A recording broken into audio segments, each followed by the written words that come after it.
तो मेरे भाई बहन, आज मैं तुम्हें बिठा के कोई क्वेश्चन नहीं सॉल्व करवाऊंगा, बल्कि सिखाऊंगा कि कैसे एक क्वेश्चन को सॉल्व किया जाता है।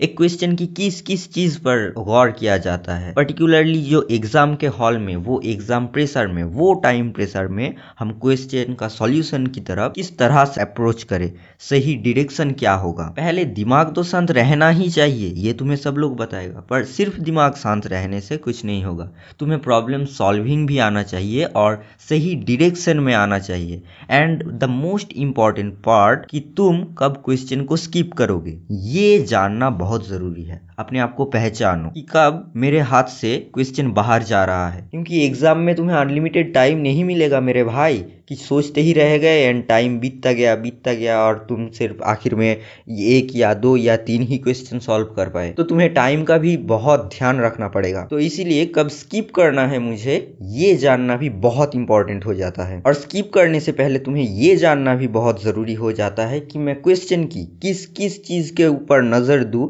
एंड किस डायरेक्शन में मैं सॉल्यूशन को अप्रोच करूं, ताकि मैं जान पाऊं कि मुझे कब स्किप करना होगा क्वेश्चन को, कब छोड़ना होगा क्वेश्चन को। ज्यादातर केसेस में ऐसा ही होता है कि तुम एक क्वेश्चन को पढ़ लिया, देन डायरेक्टली उसको सॉल्व करने लग जाते हो। जो भी कैलकुलेशंस वगैरह तुम्हारा दिमाग में आता है उसे करने लग जाते हो। एंड 2 मिनट 3 मिनट 4 मिनट बीतता जाता है एंड सडनली तुम्हें रियलाइज होता है कि अरे मैं तो यहाँ पर फंस गया हूँ। लेकिन कुछ कुछ चीजें याद भी आ रहा है, शायद मैं क्वेश्चन को पकड़ पा रहा हूँ। अगर मैं यहाँ पर और 2-3 मिनट दे दूंगा तो शायद क्वेश्चन सॉल्व हो जाएगा, क्योंकि अगर मैं यहाँ पर इसको स्किप कर दूं तो मेरा वो जो 2-3 मिनट में इस क्वेश्चन के ऊपर इन्वेस्ट किया वो खराब हो जाएगा, वो वेस्ट हो जाएगा मेरा, है ना। और बाद में पता नहीं कोई टफ क्वेश्चन आ जाए तो क्या होगा। तो मेरा तो ये टाइम गया ही। एंड वहां पर भी मैं अगर क्वेश्चन को सॉल्व नहीं कर पाया तो मैं तो दोनों तरफ ही फंस जाऊंगा। तो इसको ही और 2 से 3 मिनट दे देता हूँ, शायद मेरे से ये क्वेश्चन बन जाए। लेकिन मेरे भाई, तुम्हें लगने से कुछ नहीं होता। सिर्फ और सिर्फ एग्जाम हॉल में जो काम आता है वो है सही डायरेक्शन में सॉल्व करना एंड कहाँ पर मैं स्किप करूंगा इसका आइडिया होना, बस। तो इसीलिए क्वेश्चन सॉल्विंग की पूरा प्रोसेस को मैं 4 स्टेप में डिवाइड किया हूँ। फर्स्ट स्टेप हमारा होगा process the given informations, second step होगा connect the given informations, third step होगा find the hidden ideas and fourth step होगा connect the ideas with what they ask. And पहला जो 2 पॉइंट है उनको ज्यादातर बच्चे पार कर लेता है, लेकिन ये जो थर्ड एंड फोर्थ पॉइंट है यही पर आके अटक जाता है। एंड ये जो थर्ड स्टेप है फाइंड द हिडन आइडियाज, यही हमारा द मोस्ट क्रूशियल पॉइंट है। यही थर्ड पॉइंट ही जिन लोगों का सिलेक्शन होता है एंड जिन लोगों का सिलेक्शन नहीं होता है उनके बीच में अंतर कर देता है। तो हमारा पहला पॉइंट है प्रोसेस द गिवन इंफॉर्मेशन। इसका मतलब है क्वेश्चन में जो भी इंफॉर्मेशन दिया है, मतलब तुम क्वेश्चन को एक बार पहले बहुत ध्यान से पढ़ लो। ऐसे पढ़ो कि फिर तुम्हें क्वेश्चन पढ़ने की जरूरत भी नहीं पड़े।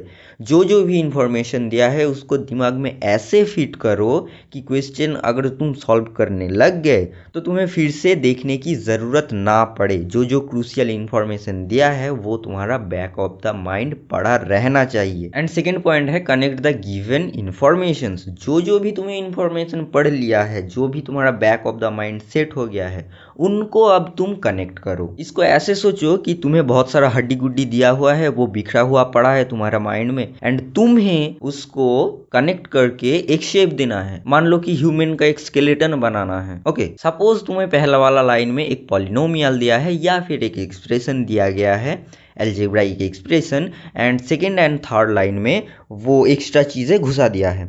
एंड फोर्थ पॉइंट में, फोर्थ लाइन में तुम्हें दे रहा है कि वो जो फर्स्ट लाइन में पॉलिनोमियल था या फिर जो एल्जेब्राइक एक्सप्रेशन था उसका रूट होगा ये। ओके, तो यहां से हमें क्या दिखने को मिला कि फर्स्ट पॉइंट कनेक्ट हो रहा है फोर्थ से। ठीक है, ऐसा नहीं है कि फर्स्ट को सेकंड से ही कनेक्ट करना है कि सेकंड को थर्ड से ही कनेक्ट करना है। तो वो तुम्हें देखना है कौन किससे कनेक्शन बना रहा है। तुम ऐसा तो नहीं बोल सकते ना कि तुम्हें एक ह्यूमन का स्केलेटन बनाने के लिए दिया है तो सभी हड्डियां सबसे कनेक्शन बना के रखेगा तो पैर को मैं माथे पर जोड़ दूं, ऐसे तो नहीं हो सकता ना। तो कौन किससे किसके बाद में किसके साथ किसका कनेक्शन बन रहा है वो तुम्हें पहले आइडेंटिफाई करना पड़ेगा। तो ये सेकेंड पॉइंट क्या हो गया कि तुमने पूरा क्वेश्चन का एक ब्लूप्रिंट बना लिया है अपने दिमाग में। Now here comes our third and the most crucial point, find the hidden ideas. एक क्वेश्चन कभी भी सिर्फ क्वेश्चन में गिवन डेटा से सॉल्व नहीं होते हैं। वो एग्जामिनर जो क्वेश्चन को सेट कर रहा है वो देखना चाहता है, वो परखना चाहता है, वो टेस्ट करना चाहता है तुम्हारा नॉलेज को कि तुम क्या पढ़ के आए हो, क्या जानते हो, एंड उसको तुम कैसे अप्लाई करोगे यहाँ पर। तो वो प्रॉपर्टी तुम्हें इधर यूज करना है, एप्लीकेशन करना है उसका। इसको तुम ऐसे समझ सकते हो कि सपोज मैं तुम्हें एक स्टेटमेंट दे देता हूँ कि F of X is a polynomial having no constant term. तो अब इस एफ ऑफ एक्स के ऊपर तुम क्या क्या बता सकते हो, कितना आउटकम तुम्हारे दिमाग में आ रहा है, एफ ऑफ एक्स का क्या क्या प्रॉपर्टी तुम मुझे बोल सकते हो, सभी मुझे लिस्ट करके दो। तो मैं यहाँ से क्या क्या बोल सकता हूँ कि x tends to plus minus infinity पे एफ ऑफ एक्स जाएगा प्लस माइनस इन्फिनिटी पे ही। The function is always continuous and whole R and with no constant term का मतलब क्या है कि 0 is a root of f of x and f of x अगर एक ऑड डिग्री का पॉलिनोमियल हुआ तो f of x must have at least one real root. तो ये सभी चीज मैं बता सकता हूँ एंड और भी चीजें मैं बता सकता हूँ कि एफ ऑफ एक्स का डेरिवेटिव ऑलवेज एग्जिस्ट करेगा इन होल आर। अगर एफ एक n डिग्री का पॉलिनोमियल हुआ तो उसका एग्जैक्टली n रूट्स रहेगा रियल और कॉम्प्लेक्स। एंड अगर एफ का ऑल कोएफिशिएंट्स मतलब वेरिएबल का कोएफिशिएंट्स अगर रियल हुआ तो अगर एफ का एक रूट कॉम्प्लेक्स हुआ तो और एक रूट उसका कंजुगेट बनेगा ही बनेगा। तो यहाँ से मैं हजारों चीजें बता सकता हूँ और यही मेन बात आ जाता है कि तुम्हारे दिमाग में वो 1 से 1.5 मिनट में एग्जाम में बैठ के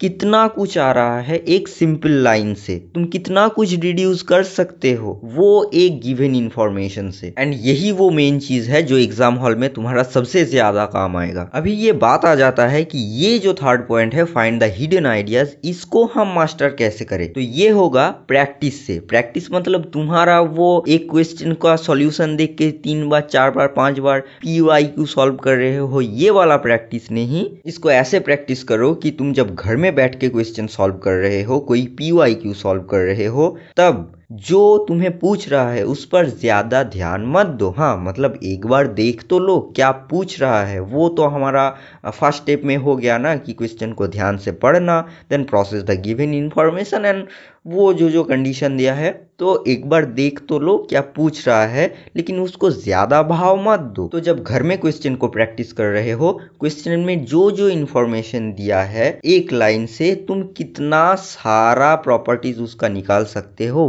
वो पेन लेके पेपर में नोट करते रहो कि मुझे एक अगर फंक्शन दिया है, अगर एक सेट दिया है तो उस सेट का या फिर उस फंक्शन का मैं कितना प्रॉपर्टी निकाल सकता हूँ, उस सेट का कार्डिनलिटी क्या हो सकता है, उस सेट का एलिमेंट्स दिखने में कैसा होगा, अगर एक एलिमेंट जोड़ दूँ उस सेट में तो उसका क्या क्या प्रॉपर्टी ब्रेक हो रहा है जो पहले नहीं हो रहा था, और अगर एक एलिमेंट निकाल दूँ तो क्या क्या प्रॉपर्टी होल्ड हो रहा है जो पहले नहीं हो रहा था। तो ऐसे करके 10 से 15 प्रॉपर्टी तुम लिख दो। तुम्हारे दिमाग में जो भी आ रहा है, जो भी आ रहा है उसको तुम लिखते चले जाओ, तुम्हारा क्वेश्चन में वो काम आए या ना आए। ये करना जब तुम पहले शुरू करोगे तब शायद ज्यादा प्रॉपर्टी तुम नहीं रिड्यूस कर पाओ, शायद 1 या 2 या 3 ही लिख पाओ। लेकिन टाइम जाते जाते जब तुम इसको 1 महीना 2 महीना 3 महीना प्रैक्टिस करते रहोगे तो तुम देखोगे लास्ट में जाके कि हाँ मैं तो विद इन सेकेंड्स इतना सारा कुछ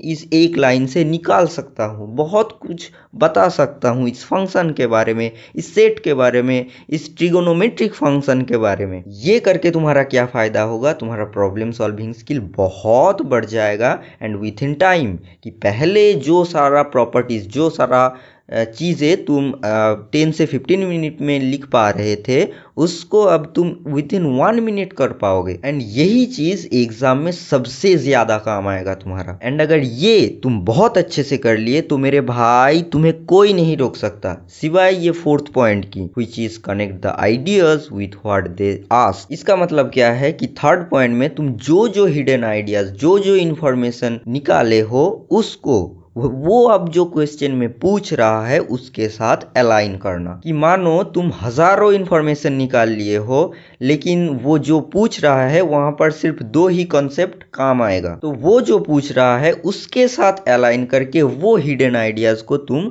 फाइंड करो।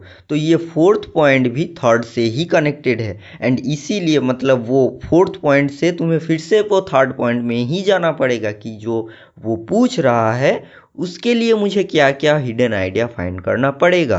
फिर से तुम 3rd पॉइंट में ही आके रुक गए हो, एंड इसीलिए ये 3rd पॉइंट हमारा इतना क्रूशियल बन जाता है। सपोज मैं तुम्हें एक सीक्वेंस दे दिया हूँ एंड उसका 100th टर्म तुम्हें पूछ रहा हूँ क्या होगा, लेकिन तुम क्या कर रहे हो कि n टेंड्स टू इन्फिनिटी पे सीक्वेंस का बिहेवियर क्या हो रहा है ये फाइंड कर रहे हो। लेकिन इस चीज का एग्जाम हॉल में तो कोई सेंस नहीं बनता है ना, कि मैं 100th टर्म तुम्हें पूछ रहा हूँ और तुम इन्फिनिटी पे बिहेवियर क्या होगा ये सोच रहे हो। लेकिन घर पे तुम्हें वो n टेंड्स टू इन्फिनिटी पे बिहेवियर क्या होगा ये भी सोचना होगा। अगर घर पे ये करके गए तभी एग्जाम हॉल में तुम सोच पाओगे, वरना नहीं। यही प्रैक्टिस मैं बता रहा था। तो मेरे भाई लेजीनेस को बोलो बाय बाय एंड अभी से काम करना शुरू करो। हर चीज को तुम ऐसे मत लो कि ये काल से करूंगा, हाँ काल से, हाँ कर लूंगा, एग्जाम आने में तो अभी भी बहुत वक्त है। ऐसे मत सोचो, इसको एक अटैक मोड की तरह देखो कि हाँ मुझे अभी से करना है, मैं अभी से इम्प्रूव करूंगा खुद को। एंड कमेंट सेक्शन में मुझे दिख जाना चाहिए कि हाँ भैया